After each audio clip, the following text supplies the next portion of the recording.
Welcome to Stocks in Translation, broadcasting from the New York Stock Exchange. I'm Jared Blickery, your host, and with me is a people's voice, Sydney Freed. Now, please like, subscribe, and comment on Stocks in Translation on Spotify, Apple Music, Amazon, or YouTube. And today we are welcoming back Kevin Gordon, who is a senior investment strategist at Schwab. Hello, guys.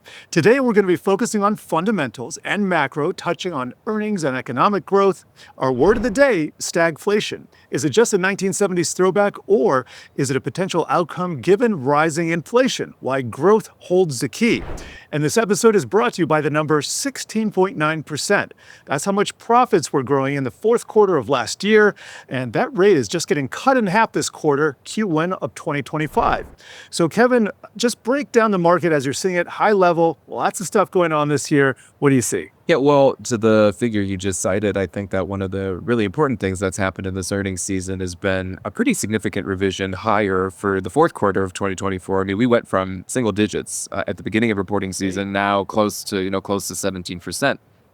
In conjunction with that, though, what I find to be maybe even more interesting is the fact that as those revisions have moved up for the fourth quarter, provisions for every quarter this year have come down. And particularly for the fourth quarter of 25, they come down rather dramatically. It's not too much of a surprise when you think about base effects. However, given all the rhetoric around, some of the pro-growth policies that are supposedly coming out from Washington, how excited some of the business sentiment surveys have been, it's a little bit of an interesting kind of mixed bag when you start to see revisions get cut almost every single week at this point for earnings growth for the rest of this year. And we're still in that period where, they tend to kind of skew to the downside, not till the middle of the year, till you really see kind of a stabilization in that. But if that continues throughout the year, and if you don't get any meaningful pickup on the revenue side, then I think it'll be, more interesting in earnings backdrop, not for the so-called right reasons. And it's interesting to see the breakdown between domestic companies, those that get their revenues from mainly the United States, and the internationals. We're going to get to that in a few minutes. Now I want to get to our word of the day, which is stagflation. So stagflation is an economic conditioning featuring high inflation, stagnant economic growth, and elevated unemployment, all happening at the same time. So I saw some of this as a toddler in the 1970s. I didn't get a real good handle on it, and I'm hoping it doesn't happen again. But break this down for us. Why do you see the possibility, just the possibility of stagflation on the horizon? I think it's always important to, and we always emphasize the difference between uppercase S and lowercase s stagflation. So uppercase S being the instance of the 70s into the 80s, when you had what we call the misery rate, which is the unemployment rate combined with the inflation rate, getting well into double digits, really spiking. It was kind of that max pessimism period. You had an energy crisis. You had a pretty nasty recession from 73 to 75. There were so many things that were compounding that and adding to that grief. For us, when I talk about maybe a stagflationary impulse for the economy, I think about it more in lowercase s terms, where potentially you could, and this is again, this is all kind of a what could happen scenario. I mean, there's a huge distribution of outcomes. But if you go to the extreme ends of what's being proposed for tariff policy, what's being proposed for immigration policy, and maybe you factor in not as accommodative fiscal policy, but that's down the road because of what has to be done with Congress. Yeah. If you kind of take all of that in, the extreme end of it is that you could potentially get a stagflationary impulse. If you look at tariffs, yes, there is an inflationary impulse of price levels going up and getting that level shift from prices. But I think what's more important, and we learned this to some extent from the 2018 to 2019 trade war with China, there's kind of this cloud of uncertainty that then hangs over the business sector. Even if you don't eventually get the tariffs, just the nature of this policymaking, where we don't know what's going to happen every day in terms of who the tariffs are going on, in terms of the goods coming into the country, what the percentage rate is going to be, if it's going to be phased in over time. So you add that to the fact that from a labor market standpoint, if you're going to take out a good chunk of the labor force, if it's via deportations, or if you're just going to curb immigration flows, which the U.S. and a lot of the developed world have become reliant on, that's inflationary in the sense that you probably have to raise wages as a business to attract more people into those roles if those folks that are currently occupying those roles disappear. And or if you don't fill that, then you get a loss of output. So that's where the growth part of it gets hit. So it's a really complex beast to stare at. But of course, this doesn't all happen at once. So we'll just have to kind of take it as we go. But that's why if you go to the extreme end of what's being proposed, there could be a potential stagflationary impulse, at least directionally. I don't think a repeat of the 70s. But so for little s and uppercase S, is there like a number that goes along with little case s? Like does unemployment, threshold. a threshold, does unemployment We like have magic to, numbers. I love numbers. Does unemployment have to rise 3 times in a row and then you click your heels and it's little s? I mean, it's tough to say because, for the unemployment rate itself, you could actually envision a scenario where, let's say that you get a pretty significant reduction in the labor force. That actually Because of deportations? yeah, Okay. or if it's deportations or just a curbing of immigration or a combination of the two. If you get a significant reduction in the labor force, you could envision a scenario where all else equal, the unemployment rate would actually move a little bit lower. So that would give you, Good direction, yeah. yeah, that would give you or the Fed at least a sense that, maybe the labor market is retightening or reheating a little bit. But if the result of that moving lower and a loss of output follows, the result of that being a drop in aggregate demand, drop in income growth, then that becomes a little bit more recessionary. That's where you can envision a pickup in the unemployment rate. But again, that is you have to go through so many steps to get to that point. So it's hard to sit here and, lay out exactly what the sequencing is going to be because, again, this all changes on a day-to-day basis. Whether it's executive orders on immigration that now get challenged in the courts, whether it's tariff policy that literally seems to change by the day. I know you're monitoring commodity prices, and we've seen some big moves in various commodities from corn to coffee. And we talked about the 7 C's with commodities expert Peter Borish a week ago. What do you see in commodities that might give you pause right now or concern for the future? Well, to the point about the 7 C's and some dispersion that you're seeing, actually, whether it's across, oil, everything from oil to coffee. There's a pretty big bifurcation when you look at oil prices have been picking up a little bit, but if you zoom out on that chart, something like Brent crude, not yet at worrisome levels. But the broader commodity complex, if you're looking at just a spot index, whether it's tracked by Bloomberg, whether it's tracked by CRB, some of that is turning higher and it's starting to really pick up and gain steam. So it's interesting that it's kind of happening at a time when the equity market seems to be unfazed by it, and the bond market, for the most part, seems to be unfazed by it. So all else equal, that's a pretty good backdrop, especially when U.S. GDP growth in inflation-adjusted terms is running at 2.5%, and you've got a relatively healthy economy. Any pickup in commodity prices is probably more reflective of the global backdrop, continuing to improve. So I think the good thing is that even if you continue to see a pickup, not anything like the spikes that we've seen in coffee prices. That's, that hopefully that's maybe a one-off. Idiosyncratic. Yeah, but that would be worrisome, I We've think. seen these super cycles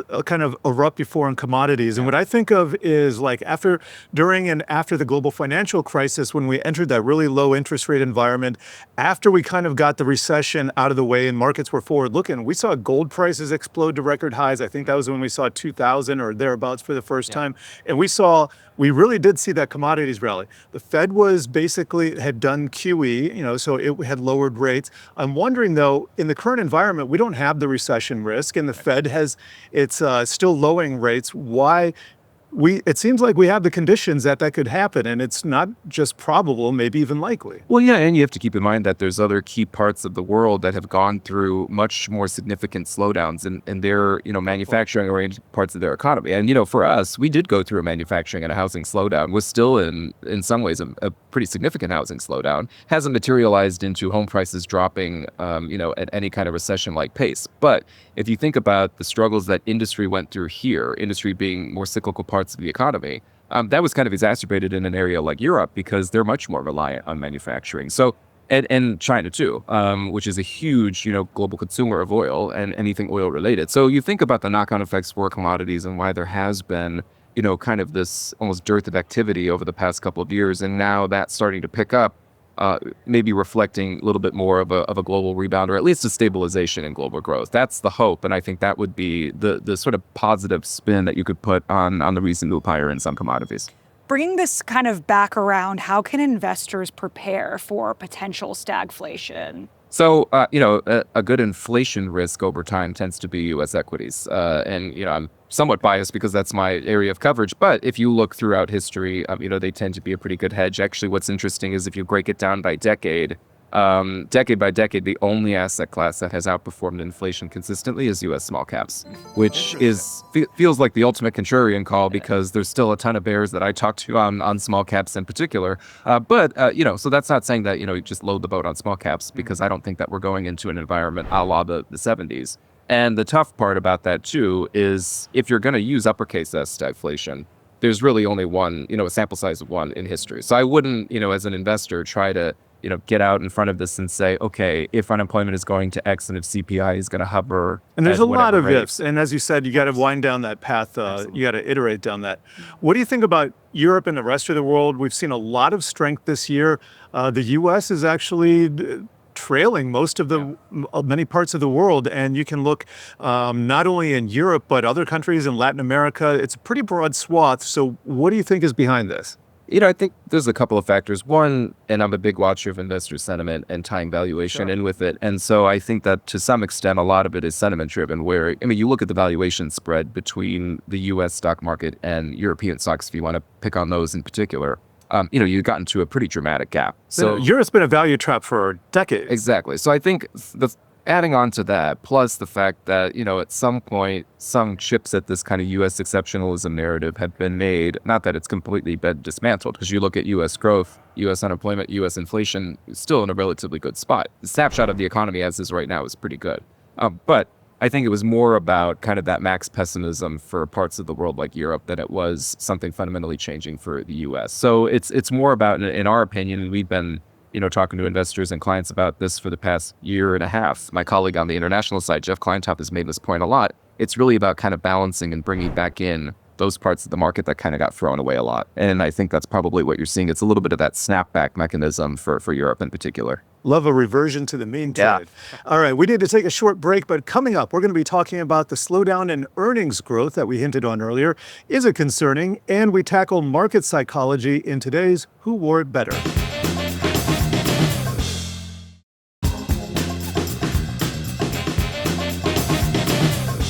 This episode is brought to you by the number 16.9%. Now that's the blended earnings growth rate of S&P 500 companies for the fourth quarter of 2024. And real quick, blended just means that we're still getting earnings reports trickling in. So we use estimates and blend them with the actual results that we've gotten.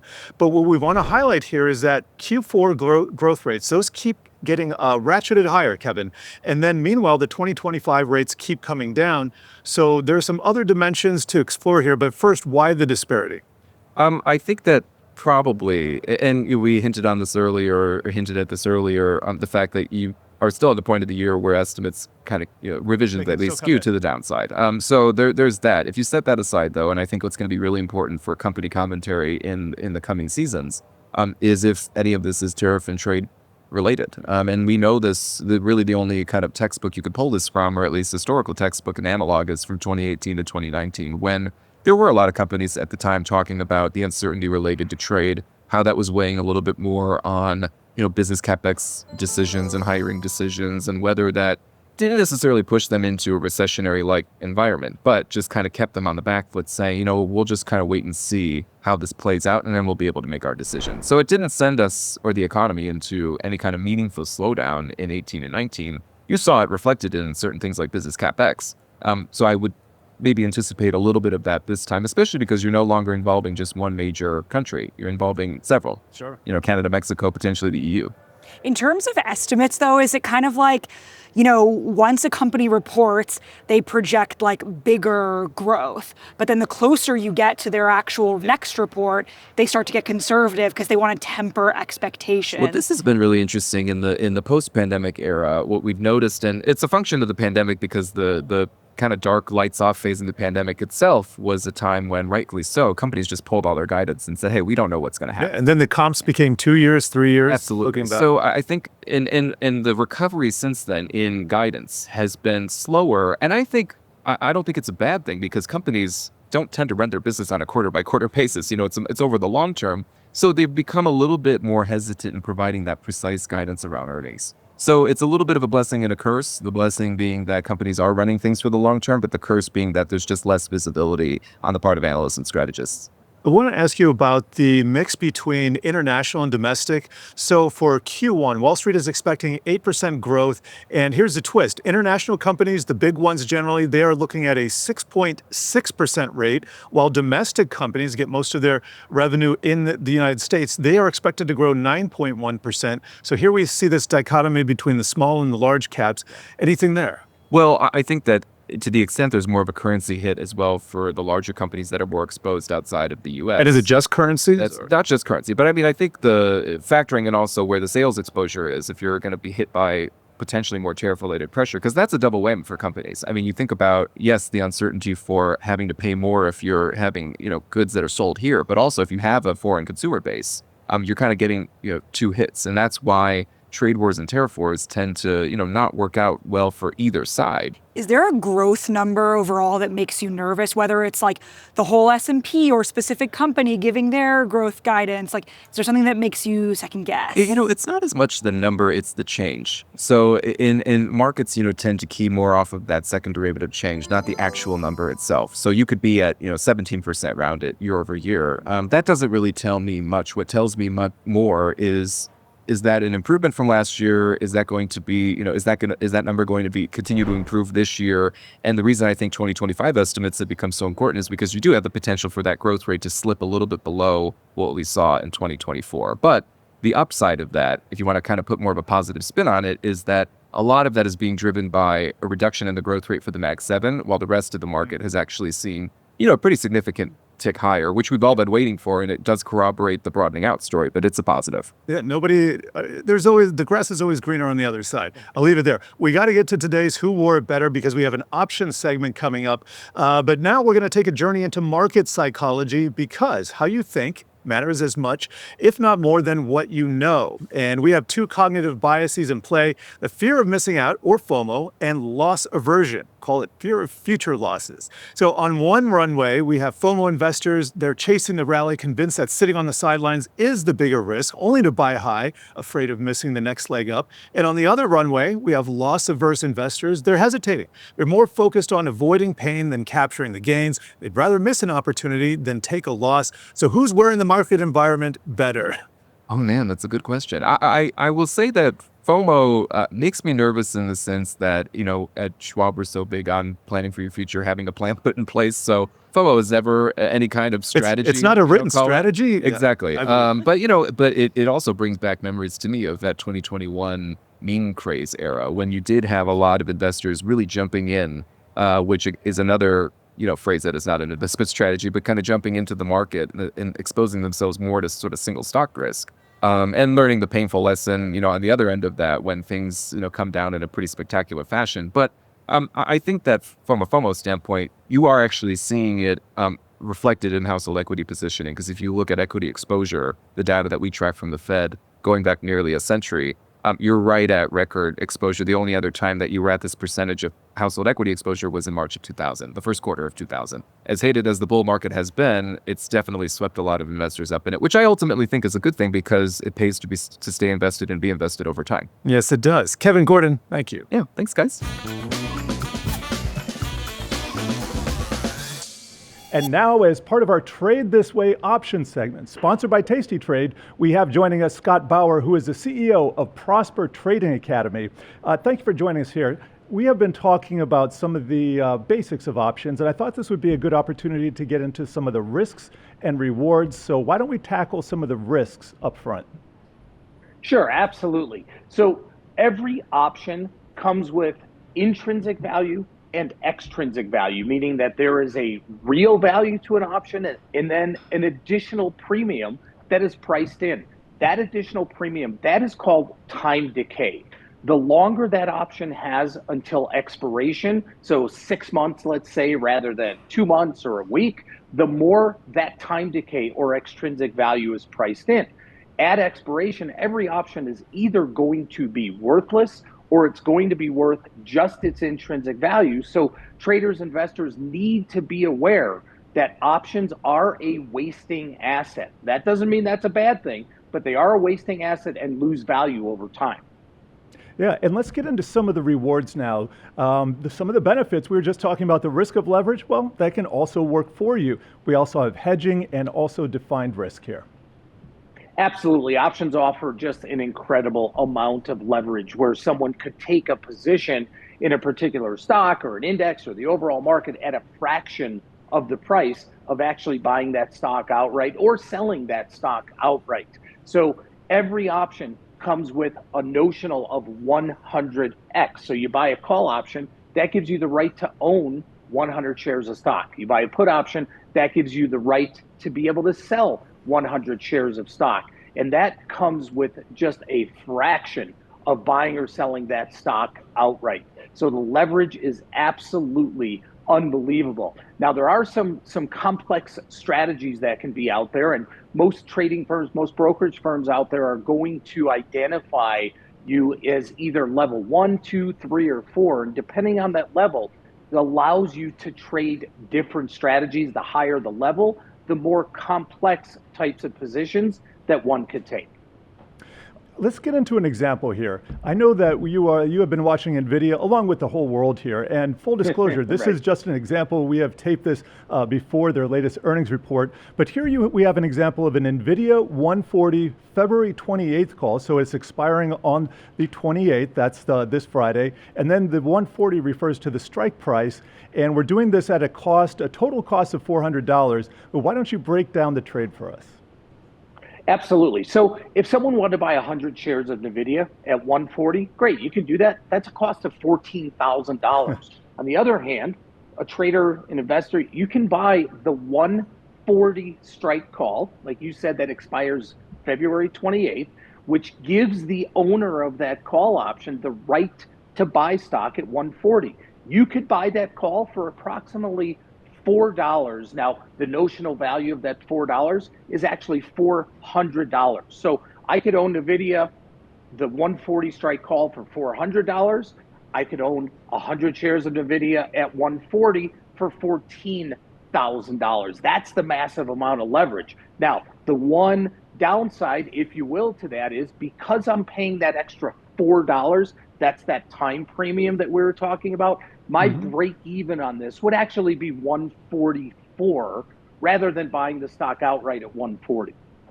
All right, we got a minute left, so I want to go through another example here. This is in the Qs. This is an ETF that tracks the NASDAQ 100. This is a 525 March 21 put.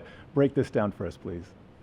Absolutely. A put allows the holder of that to sell that stock or sell that index. So if I were to buy the 525 strike put, I could do that for around $9 or $900. That allows me to sell the Qs at 525.